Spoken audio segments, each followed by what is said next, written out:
السلام عليكم مشاهدينا الكرام، ومرحبا بكم في هذا الخبر العاجل. قبل الخوض في التفاصيل لا تنسوا الاعجاب بالفيديو والاشتراك في القناة لكي يصلكم دائما كل جديد.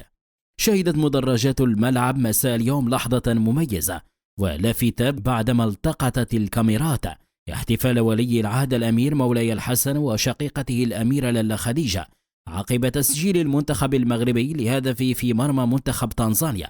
وجاء الاحتفال عفويا ومعبرا، حيث تفاعل ولي العهد والأميرة لالا خديجة بحماس واضح مع الهدف، في مشهد عكس متابعتهما القريبة لمجريات المباراة وتقاسمها فرحة الانتصار مع الجماهير المغربية الحاضرة في المدرجات.